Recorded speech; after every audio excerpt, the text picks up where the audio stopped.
What is up, guys? I'm your friendly neighborhood web war fanatic, and you guys said you wanted more, so we are doing more tier lists here.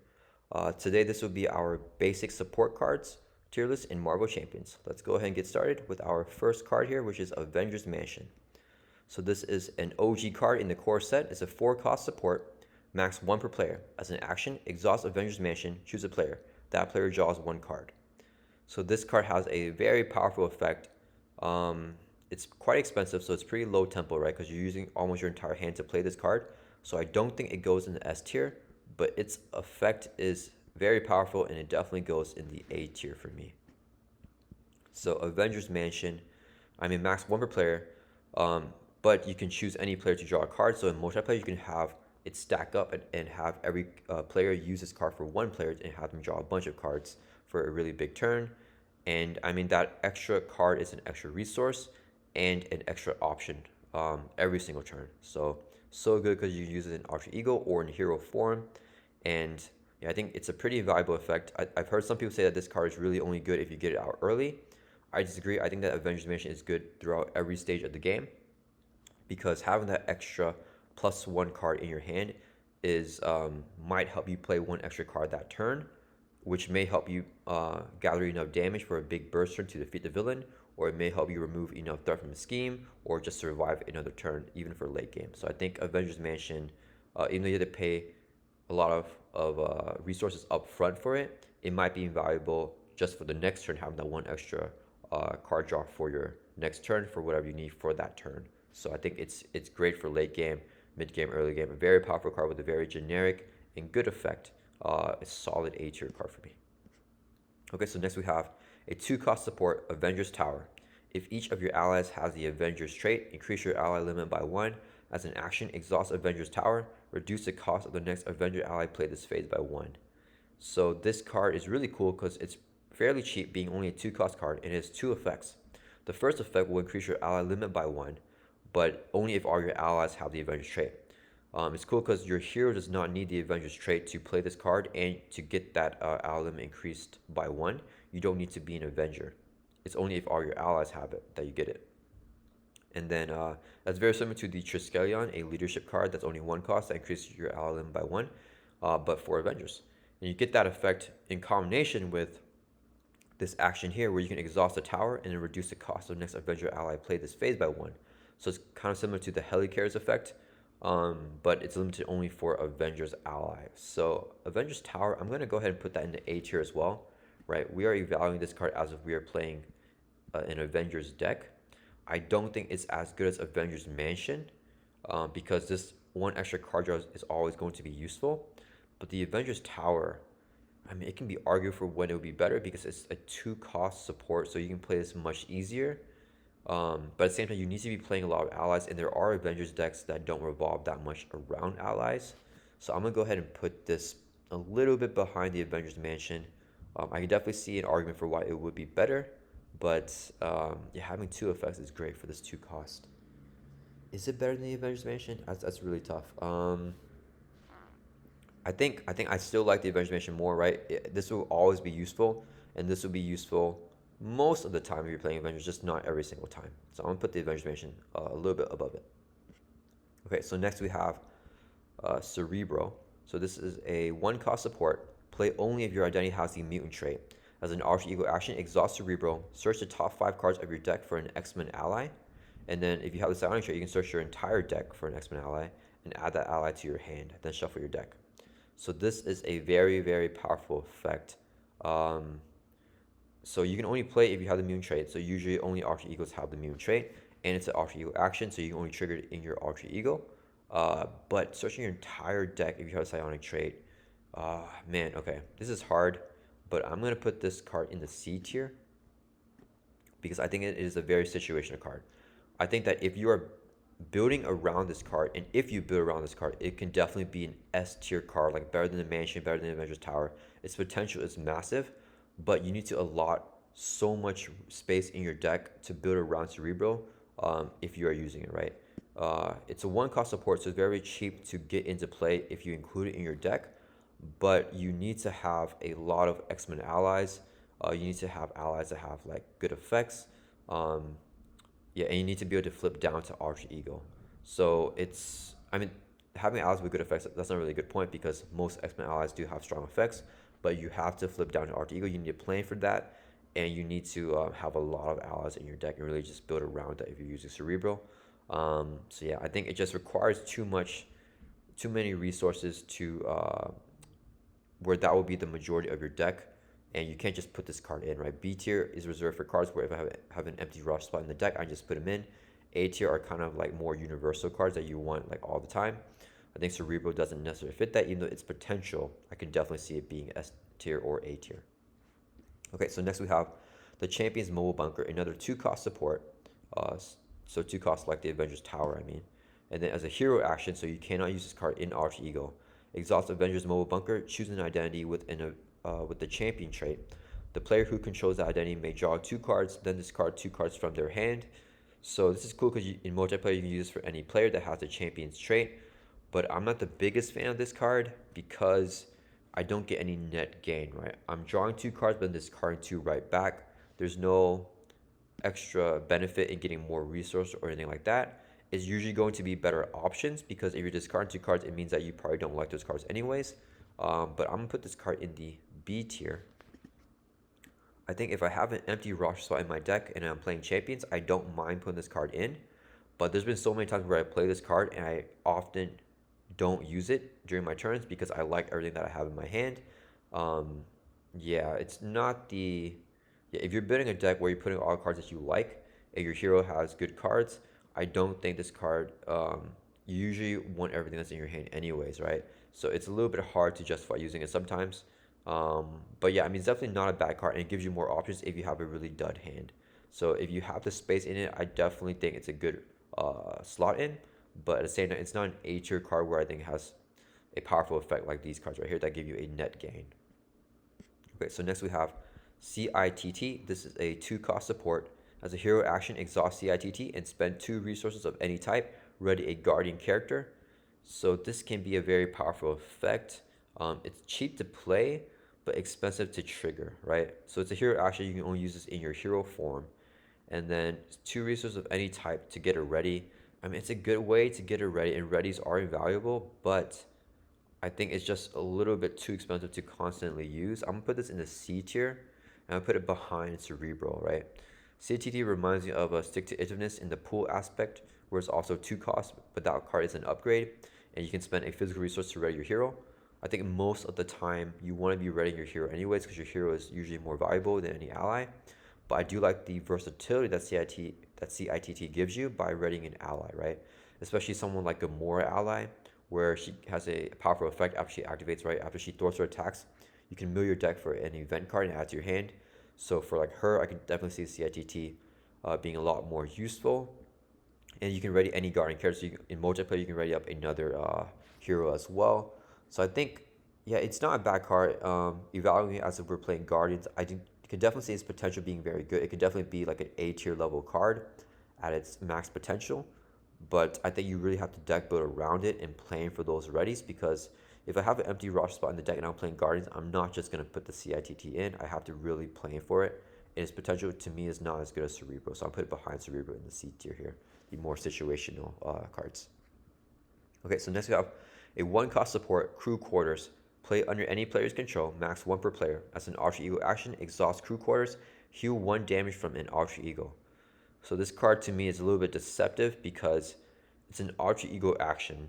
So and you can heal 1 damage from anybody, but only 1 damage from an Ultra Ego. So if you're using this card in multiplayer, your friend has to be an Ultra Ego. You have to be an Ultra Ego to get that healing off. So it's not like you can just use it if your friend is in hero form. Um, One cool thing about cards like this, these 1-cost supports that are Ultra Ego actions, is if you flip down to Ultra Ego, you can use this card to heal 1. Then at the end of the player phase, it readies up. Next turn, you start that turn in Ultra Ego, so you can exhaust it to get another 1 healing.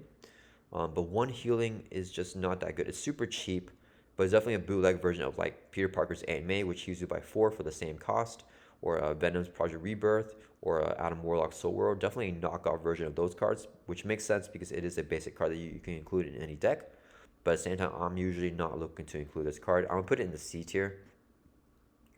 I think that There are definitely situations where it can be good, but I mean, even if your deck been around, it's not going to have very high potential. It can be like a B tier card at best, but most of the time, I am not really looking to play this card or include it in my deck. That one extra healing, it has to be from an identity. I don't think it's going to be as valuable as any of the other cards above it. Um, yeah, I don't think this card is that good, but it's definitely not a D tier card. There are definitely situations where it is very good. Okay, so next we have Danger Room. This is a 2-cost support. That's an alter ego action after an X-Men ally enters play. Sorry, an alter ego response, right? So you can't just trade this card by itself. You need to fulfill this response requirement first. So after an X-Men ally enters play, exhaust Danger Room, search your deck and discard pile for a training upgrade and attach it to that ally. Any player whose alter ego has a mutant trait may trigger this ability. So yeah, this is a very powerful effect, right? The X-Men training upgrades are very good. They usually give you hit points. They might give you some extra thwart or extra attack as well. And then they're all 1-cost upgrades, but you can bypass that 1 cost and the effective cost of having that card in your hand if you have Danger Room, because when you play an ally, you can tutor that upgrade from your discard pile or your deck and just get it into play and equip it to that X-Men ally. So if you're playing X-Men, this is a very powerful card to have. The only thing that limits it is that it's an alter ego response. So you have to only do this when your hero is in alter ego form. So I'm gonna put this in the C tier as well, and I think it's better than Cerebro, but they have so much synergy together, right? You usually want these cards playing together. Um, yeah, I don't think Danger Room can go in the B tier or the A tier, because if I have an empty roster spot and I'm playing X-Men, I am not just going to put the Danger Room in. I really have to allot a bunch of cards in my deck for this card. I need all those training upgrades in there.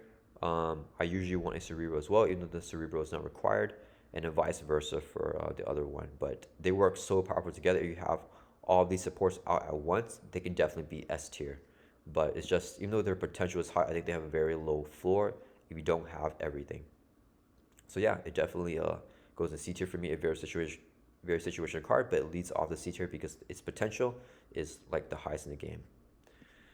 Okay, so next we have Government Liaison. This is a 2-cost support. Hero action, exhaust Government Liaison. Play a shield card from your hand, reducing its resource cost by 1. So this card is very similar to the Helicarrier, where you can, reduce the resource cost of the next card you play by 1, but it's limited to only shield cards. It's limited to only being used in hero form because it is a hero action, and you have to do this right away, right? So Helicarrier, when you use this action, you can do other stuff with your turn, and then whatever next card you play, that card is reduced by 1. And for Helicarrier, you can use it on any player in multiplayer. For Government Liaison, you can only use this card when you're ready to play the card, right? You can't just use it and save it for later. You have to do it right away. Yeah, I'm not the biggest fan of resource cost reduction cards like this, but it's gonna go. Yeah, so I think it would be in the B tier here for me, right? But I'm gonna put it first in the B tier because we are assuming that we're playing with shield cards, right? And for the shield archetype, I think Government Liaison is an amazing card. Um, Sorry, not an amazing card, but a very good card to have out on the field because first, it's only a 2-cost support, and then it has so much synergy with shield cards because even though it has a very situational effect, because a lot of shield cards are 0 cost, right? Like Global Logistics and Homeland Intervention, they're 0-cost cards, so the Government Liaison doesn't help with them. You can use Government Liaison as a target to exhaust for all of those shield cards I just mentioned and other shield cards, because shield cards usually want to exhaust other shield cards to get their full benefits, and this is a pretty cheap support to just get out and have ready to exhaust. And if you want to use the effect, then you can. So even though it is a situation effect alone, in combination with the fact that it is a shield card and that you can use it to be exhausted if you can't use the effect, I think that makes it a very good slot in. It does not go in the A tier for me, so I played so many shield decks where I don't include the Government Liaison, but definitely if I have an empty roster spot in my deck, I do not mind putting the Government Liaison in if I'm playing shield. Okay, so next we have the Helicarrier. This is a 3-cost support. Max 1 per player. Action, exhaust the Helicarrier. Choose a player. Reduce the resource cost of the next card that player plays as fades by 1.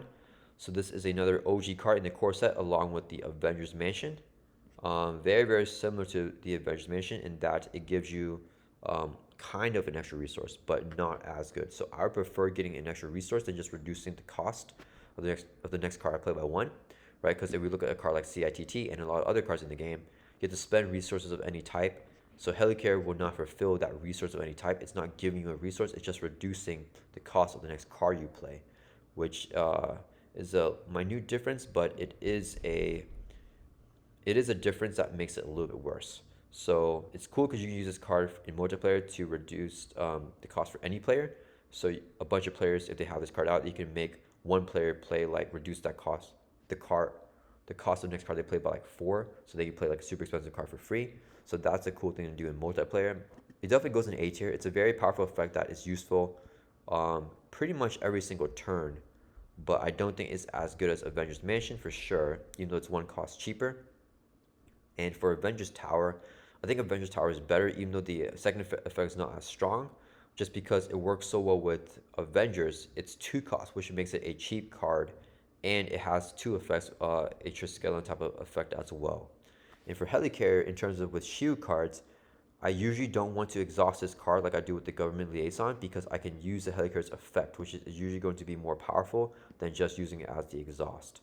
So it doesn't get as much benefit being a shoot card, but it is nice to have as a shoot card as well, for sure.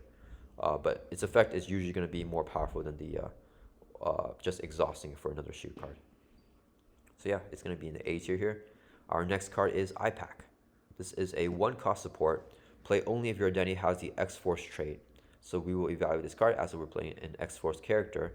And the hero action, exhaust IPAC and deal 1 face down encounter card to a player. That player draws 2 cards. So, I mean, this card's like S tier for Star-Lord, right? Star-Lord's not an X-Force character, but you can get this down with build support for him because he has so much synergy with face down encounter cards, right? Like with his helmet, he gets +1 hand size. Sliding Shot, he gets an extra damage. Historic card, he gets to remove more threat. Or Sliding Shot, it's 2 extra damage for each face down encounter card. But yeah, I mean, it can be a powerful card, but I think I'm going to put this card in the C tier. I'm gonna put it above Crew Quarters because it has way higher potential than Crew Quarters. Drawing 2 cards is amazing, but if I have an empty rush spot in my deck and I'm playing X-Force, I'm not just gonna include the IPAC here, because even though I can easily play it because it's only 1 cost, I feel like I'm not going to use its effect that often. I'm really going to only use it for like the final turn of the game where I'm ready to gun the villain down, or if I really need help with survivability, like I'm about to die and I really need those 2 cards to help me survive. But at the same time, that extra encounter card will be a little bit counterproductive to help me survive because the encounter card might cost me to lose as well. So that's why I'm gonna put it in the C tier. In correct situation, it can be good, right? Drawing 2 cards is always powerful, but I don't necessarily think it's worth getting an extra encounter card to get that effect up. It's nice because you can just play it and you don't have to use the effect. But what's the point to just have it out forever and not use it? But yeah, I mean, it's definitely not a bad card. I think the potential of these 3 cards are much higher, and IPAC can be good in the correct situation. It can definitely be like an A tier level card. But yeah, I think at its worst, and the fact that it's situational, I'll put it in the C tier. Okay, so next we have Nowhere. This is a 2-cost support. Play only if your identity has a Guardian trait. Increase your ally limit by 1. Response after a player plays a Guardian ally. Exhaust Nowhere. That player draws a card. So a couple of things. It's a very similar effect to Avengers Tower where it increases your ally limit by 1. But you don't need to have all your characters having the Guardian's trait. So that's cool. It's a little bit more difficult to play because you need to have the Guardian's trait to play it. But having that ally limit increased by 1 like permanently, I think is very good.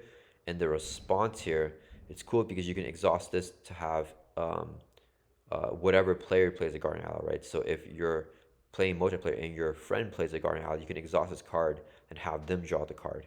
So yeah, very powerful card. Nowhere, I think, is a better version of Avengers Tower. And there's some situations where Avengers Tower is better, right? These can be argued back and forth. They are very similar, right? Being 2 costs, having 2 effects. The first effect is increasing your ally limit, and the second effect is getting a benefit for playing that specific trait of allies, right? But I think drawing 1 extra card is more important than getting the cost reduced of whatever ally you play. Nowhere you have to pay more upfront for the Guardian ally, So Avengers Tower, you get the discount right away, but I think that extra option is so much better, just like with Avengers Mansion and Helicarrier. I think having the card draw, the extra option slash extra resource is always better than a reduced cost, but they're definitely very close. Okay, so next we have Moira McTaggart. She's a 2-cost support. Play only if your identity has a mutant trait. As a response, after a mutant alter ego changes into hero form, exhaust Moira McTaggart. That hero's controller draws 1 card. So this is cool in multiplayer as well because it can be used for any player whenever they change from mutant or from alter ego to hero form. But you have to be immune to play it. I'm gonna put Moira in the B tier, right? Um, Evaluating this card as if we are playing with a mutant character. There is no hero that has a mutant trait, so you have to play this card in your alter ego form, and it only works when you're flipping from alter ego over to hero form. Um, it's a good effect, but at best, because you're only going to be doing that once every 2 turns, right? You can't constantly flip. You can't flip from alter ego to hero form every single turn. There are ways, but I think that's far and few between. So most of the time, you're drawing 1 card at best every 2 turns with her for half the cost of Avengers Mansion. But I think most of the time, there will be many turns where you are not drawing a card at all with Moira. Because if you stay in hero form to end your turn, you're not next turn, if you spend the whole turn in hero form, you're not drawing a card with her. She stays out, and the turn after, you're also not going to get her effect. So I think she's good to have out for whenever you do flip from alter ego to hero. But if you're not doing that every other turn, her value is a lot less. So she's not terrible. I do like her more than Champions Mobile Bunker because she gives you at least a net gain to your hand size. But I mean, that situation is a little bit more restrictive. Okay, so next we have Quincare. This is a 3-cost support. Play only if your identity has the Avengers trait. As a resource, you can exhaust the Quincare to generate a wall resource. This is a very powerful card. Very similar to Helicarrier, but in my opinion, better because having an extra resource is more valuable than just reducing the cost. You can also use this card in the villains phase, right? If you're playing like a defense or an interrupt, that's 1 cost. This can pay for it because it can generate a resource anytime that you need it. It's not a hero resource, so you can use it in alter ego or in hero form. The only restriction is that you can only play this card if you have the Avengers trait, but after it's out, it is invaluable. I'm gonna put Quincarier. Let's see. I'm gonna put Quincarier above the Helicarrier and behind these cards here. I think it's definitely an A tier card. And I think it's slightly better than the Helicarrier because having that resource is better than just reducing a cost. But the Helicarrier is much easier to play because anybody can play this, and they can play this in alter ego or hero form. Quincarier can usually only be played in hero form because only your hero will have the Avengers trait. So, but yeah, I mean, the resource is a little bit better than the cost reduction. So I'm gonna put it right here, just right above the Helicarrier. I don't think it's as good as the Avengers Tower, even though the Avengers Tower is a cost reduction card as well because of the double effects and being 2 cost. Okay, so next we have Sky Destroyer. This is a 3-cost support. Response after you play a shield card, exhaust Sky Destroyer, do 2 damage to an enemy. So this is a pretty powerful effect for shield cards. There's a lot of synergy with a lot of shield cards. Doing 2 damage, it's not my favorite thing. So shield cards, the shield archetype to me is very, very good at controlling the board and managing threat.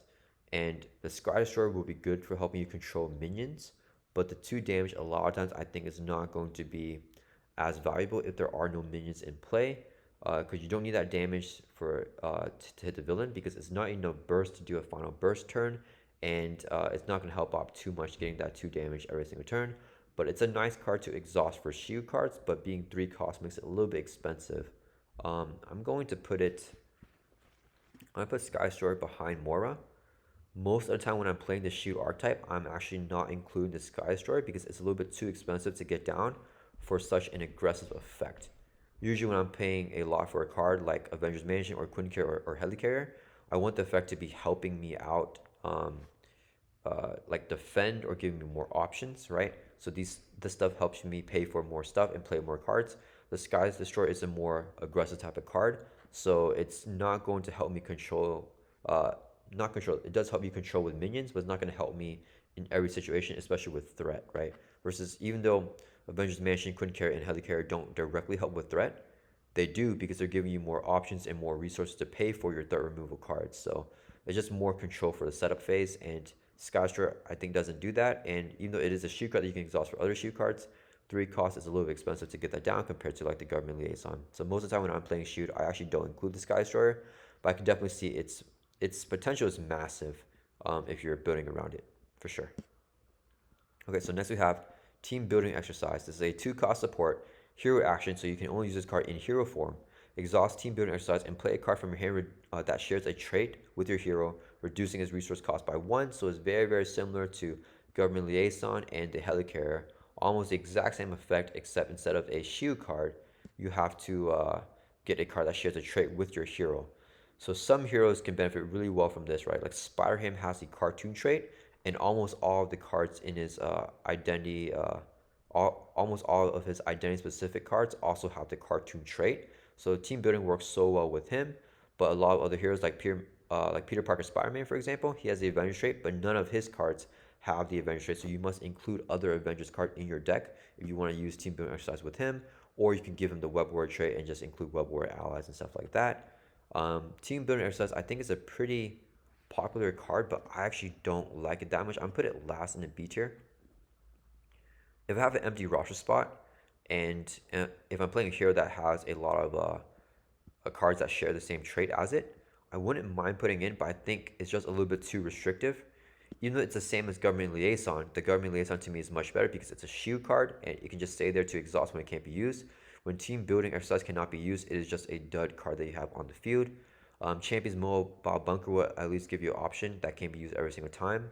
Yeah, I think the cost reduction right here, I'm just not the biggest fan of it. So I'm gonna put it last here. I'm usually not including it. Even when I play Spider-Ham, I don't use team building exercise because that's not what I'm trying to do with Spider-Ham. But I mean, it can definitely be good with him. It's just, yeah, I mean, even if you have like 10 cards in your deck that share a trait with your hero, I think there's so many targets that team building exercise cannot target, and so many turns where you won't be able to use the effect. So where I don't think it's worth its value, even though it's a pretty cheap card. Okay, so next we have the Bifrost. This is a 1-cost support. Play only if your identity has the Asgard trait. As an action, exhaust the Bifrost. Search your deck for an Asgard ally and play it by paying its cost. Shuffle your deck. So, so evaluating this card as if we're playing Asgards. This is a very cheap support to get in, and what's really nice is that even though you have to pay the resource cost, right, of an ally, of the Asgard ally that you're tutoring from your deck, you don't need that ally in your hand, so that's one effective cost cheaper because you don't need to draw that card. So it's very nice, and you use every single turn. It's an action, so you can use this in hero and alter ego form. I think if you're playing an Asgard ally deck, it is very powerful. It's definitely going to go, even if you don't have, even if you only have like 2 allies in your deck, I mean, you can still tutor those Asgard allies out with the Bifrost. I'm going to put it right beneath Avengers Tower. And I could be a little bit biased on it because there aren't that many good Asgard allies. There are very good Asgard allies out, but not a lot of like Asgard ally centric type of decks. But I mean, yeah, I think most of the time you have to play aggression, right? Because all the best Asgard allies, I think, are aggression. And I mean, yeah, if you could do leadership with that, I think definitely the more Asgard allies that come out, this card can be better. And I'm definitely a little bit biased when rating it because of the fact that there's not, yeah, that many type of like unique opportunities to use this card because of the limited card pool for Asgard allies. But I mean, it's definitely a very powerful card if you're playing an Asgard deck. You're just having that option to get that Asgard ally out. It's similar to like Sisterhood for X-23, where you can get her ally Honey Badger to your hand. This kind of just tutors it from your deck, and any ally, any Asgard ally is pretty powerful. So I do like this card a lot. I think it's very strong, but I don't think it has that same practicality type of use of Avengers Tower and Nowhere, where you're just getting that +1 limit, and you get to constantly use it every single turn to reduce the cost of stuff that you're playing or draw a card. But still a very good card. Okay, next we have a 3-cost support, the X-Jet here. So as a resource, you can exhaust the X-Jet, generate a wild resource for a player whose identity has the X-Men trait. So this card is very similar to the Quinn Carrier. but in my opinion, it is a worser version of the Quinn Carrier. Um, and so much worse that I'm actually going to put it in the B tier here, and I'm going to put it behind Government Liaison. So even though they are almost, I think they're made to be very similar cards, right? Both being 3-cost supports, the Quinn Carrier and the X-Jet. Um, the Quinn Carrier has this thing up front, right? So you need to have the Avengers trait to play this card. The X-Jet, even if you're like an Avenger or not an X-Men, you can still play this card from your hand, which is nice. So it has versatility to get played. But after the Quinn Carrier is on the field, you can generate that WoW resource anytime you want in Alter Ego and Hero form during the villain phase, right? For the X-Jet, you can only generate a WoW resource for a player whose identity has the X-Men trait. So in multiplayer, it can definitely be a lot better because you can use it for a friend that needs that extra resource. But if you flip down to Alter Ego, you can no longer use this card. And I think it's a little bit too restrictive if you're playing an X-Men character to, after you have this card out, you cannot use it in Alter Ego. So you have to plan for your turn to where you're using this resource while you're in your hero form. Or if you give yourself Honorary X-Men to get this card. So I don't know why, but even though the effects are very similar, I find its effect a lot more difficult to justify. And I find that when I'm often playing an X-Men hero, I'm not including the X-Jet here. Um, if I have an empty roster spot, right, for the B tier, I can definitely include the X-Jet. It's not a bad card at all, and it's definitely useful to have sometimes out on the field, but most of the time, I feel like, yeah, it's not a card that I'm building around or anything like that, or I'm thinking that I need to include it for sure. And it's weird because they're so similar, but I think that slight change right there where you can only generate that resource for an X-Men traded character makes it a little bit less valuable, or a lot less valuable than the Quinn Carrier. Okay, so next we have Utopia. This is a 2-cost support. If each of your allies has the X-Men trait, increase your ally limit by 1. So very similar to Nowhere in Avengers Tower with that cost reduction or that ally limit increase for your traded allies. And as a response, after an X-Men ally enters play, exhaust Utopia and ready an X-Men character. So almost the exact same effect as those other two, but you get a different benefit for when an X-Men comes in. So I think readies are invaluable. I think it's a very powerful card. Definitely better than Avengers Tower for me. And I think you can argue for sure when a ready is more valuable than drawing one card. I think there are definitely many times where that is more valuable, but I think that drawing one card is always going to be valuable versus readying an X-Men character. There might be times where it's not that valuable, especially if like the threat is completely managed or if there's no minions on the board, right? If you're already if you need to get more set up and you have stuff under control, I think this is not going to be as useful. But drawing cards is going to be useful for any situation, whether you need to set up or whether you need to help control the board, right? I think Nowhere has a more versatile effect. But Utopia is definitely very good as well. And what's really cool about this card is that you can ready any X-Men character, so you can ready up any other identity or hero, or you can ready up another X-Men ally as well. So it's very useful and it can be fun in that way. But I do think that Nowhere is a little bit better, just getting that universal type of card draw. But yeah, still a very good card and very similar to Avengers Tower and Nowhere. Okay, so next we have Weapon X. This is a 1-cost support. Play only if your identity has the immune trait. As an alter ego action, exhaust Weapon X and take 1 damage. Discard cards from your deck until you discard an identity specific card. Then add that card to your hand. I am not the biggest fan of Weapon X. Let's see, is it a B tier or a C tier card? I think I'm gonna put it in the C tier. I'm gonna put it above IPAC. So I think, I mean, if you're playing Domino, I think Weapon X is amazing because it can mill your deck, mill out like White Fox and Digging Deep, so you can get those cards in your hand. But the fact you can't choose you can't choose what event you're getting from your hand. You have to be an alter ego to trigger it. It's super cheap being 1 cost, but you have to mill your deck. And I'm not the biggest fan of milling your deck because a lot of times that will give you an encounter card faster. And for the higher difficulty scenarios, an encounter card could be pretty game ending. So it's definitely not a terrible card. If you build around it and you have a good situation for it, I think it's a good card. So I'm putting the C tier here. I think the potential of CITT, Cerebro, and Danger Room are higher than Weapon X, but I think Weapon X is better than these cards behind it. But definitely still a very situational card. Okay, so next we have the Web of Life and Destiny, a 3-cost support. Ignore this card's resource cost if your identity has a Web Warrior trait. Then, as a response, after a Web Warrior ally enters play, choose a player. That player draws 1 card. So, I mean, you guys know it. I don't think I'm biased, but you guys probably will think I'm biased. Maybe I'm biased. I don't know. I'm gonna put this card in S tier. I think the Web of Life and Destiny is one of the best support cards in the game, if not the best support. So it's 3 costs, right? Compared to these other trait lock supports, so a little bit more expensive. But you can ignore this card's resource cost if your identity has a Web Warrior trait. So if you have the Web Warrior trait, which we are evaluating this card as if we are playing Web Warrior, it is a free card to play. That is so good for such a powerful effect.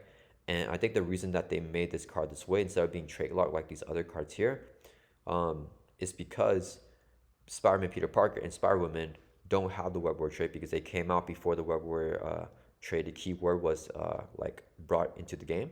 So I think this is a good way to have them able to play this card without having the Web Warrior trait and without having to get the Web Warrior trait through the War of the Great Web. So I think that's kind of why this card was made this way. But unfortunately, that made this card super powerful, and even non-Web Warrior heroes can use this card, like Star-Lord and Deadpool. I love using the Web of Life Destiny with those 2 heroes because Ghost Spider can tutor in their identity-specific events to have them have like a crazy final burst turn to defeat any villain. And yeah, I mean, this card, I mean, just that alone makes it very, very good. But then the second effect, right? After a Web Warrior ally leaves play, choose a player. That player draws a card. The fact that it can be any player in multiplayer for you to choose to draw a card, and the fact that this card does not need to be exhausted, unlike all these other cards down here, right? You have to exhaust Avengers Mansion, you have to exhaust the Bifrost, Avengers Tower, Utopia, Nowhere. All these cards have to be exhausted. The Weapon of Life and Destiny does not have to be exhausted. So if you have 3 Web Warrior allies leave play, you are drawing 3 cards that turn, which is so big. It's so valuable for a big burst turn. I think this effect is even more powerful than Avengers Mansion's effect because the fact you can condense it all whenever you need it. Like, sure, you might not get that card draw every single turn if a Web Warrior ally does not leave play, but you really need it for certain burst turns when you're ready to gun the villain down. And I played, like with Peter Parker Spider-Man, I played 3 swing web kicks in 1 turn so many times because of the massive card draw that I got in that last turn with the Web of Life and Destiny. So I think that this is such a powerful card to help you build out your and plan out your final turn. That the fact you can condense it all into one. It doesn't need to be exhausted, so you can exhaust it for stuff like Across the Spider-Verse. Yeah, such a powerful card. It definitely goes in S tier here for me, and I think it is a tier above every other card. Okay, so next we have the X Bunker. This is a 2-cost support. Action: exhaust the X Bunker and choose a player whose identity has the mutant trait. That player searches the top X cards of their deck for any card, where X is the number of side scenes in the victory display, and adds that card to their hand. Okay, so, oh, this is hard. So this card, I think it's a very, very powerful card. If you're playing Cable and you have a bunch of side schemes in the victory display, I mean, you can look through like, I don't know, 5, 10 cards of your deck and just add whatever you want to your hand. Even though it says action here, so you can use it in hero or alter ego form, you have to choose an identity who has a mutant trait. So if you're playing solo, you have to be an alter ego to use this form because only alter egos have the mutant trait. In multiplayer, it's cool because you can use it for another player if you're in hero form and then they're in their alter ego. So I think this card is definitely a lot better in multiplayer. But I mean, even at its worst, if you only have one side scheme in the victory display, you get to look at one card on top of your deck and just draw it, right? So drawing one card is still very good at its worst. The only thing that holds it back is that you need to have side scheme in the victory display. I don't think the alter ego thing is that much of a drawback. I'm gonna put this card. It is situational at the same time, but its effect is so good. Um, I'm gonna put it. I have to put it in the C tier here, right? Because of the situational uses for it, right? You need to be playing a lot of side schemes. If you're playing Cable, this card is like A tier or S tier. Very, very good. All you need to do is flip down to Alter Ego if you want this effect, but you really need to have side schemes. If you play this card without any side scheme, this card is completely useless, right? You need to have side scheme in the victory display, but if you have at least one, this card, if you're playing a deck with at least one side scheme, I mean, no, this card doesn't jump up super high, right? Because it's 2 costs to get off, so it's very cheap. But if you draw this card on turn 1, you don't have a side scheme individual display, you won't be able to get the effect because you need to be in alter ego to use it. So I can definitely see its drawbacks to having this card, but at the same time, I'm especially like mid game, end game, late game, whatever. The fact that you can draw a card in Alter Ego all the time when you have this card, and if you have more size in individual display, you can look through so many cards in your deck and get whatever you need. So I think it's a very powerful card at its best, but you need to fulfill those situations for it to be good.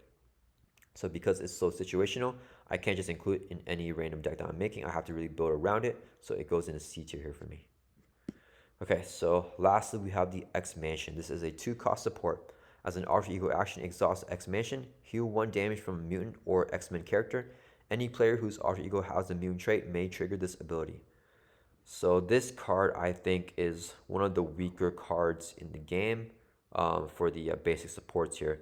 2 cost is cheap, but it's very similar to the crew quarters, right? Where is that? Right here, where you have to be an Alter Ego to use it, and you're just healing 1 damage, right?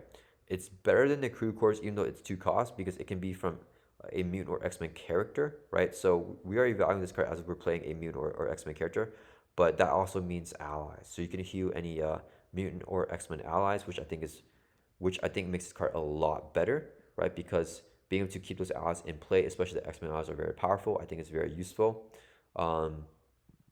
X Mansion, I think it's also a situational card. I'm gonna put this card also in the C tier. I'm gonna put it behind CITT. Yeah, I think the readies from CITT are a little bit better, even though it's expensive. X Mansion goes in C tier because it's also a card that you really have to build around, right? You have to include stuff like Mutant Education and the X-Men Instruction card with Wolverine's card art on it to get the full effects, right? Like for Mutant Education, it says it's a 0-cost event, and when you play it, you can shuffle 2 identity-specific cards back into your deck and shuffle up, and then you can draw 1 card if X Mansion is in play. So this card has synergy with a lot of other cards, but by itself, it's not very good. Yeah, but I mean, being able to heal an ally, I think, is very powerful. And any player whose Alter Ego has a mutant trait may trigger the ability. So this card works very well in multiplayer. Yeah, a lot of X-Men cards are very good and team-oriented that way, and where they just have more value in multiplayer. So I think it's cool that X Mansion has that type of effect. But at the same time, you really need to deck build around it to maximize its full benefits, which is why it goes in the C tier here for me. I don't think its potential is as high as any of these cards before it, but it's definitely better than the cards below it, or has more situations where it can be useful if a deck built around.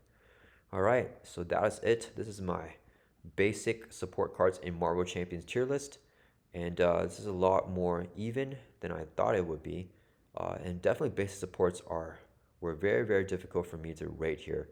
Let me know if you guys agree or disagree with anything on this list.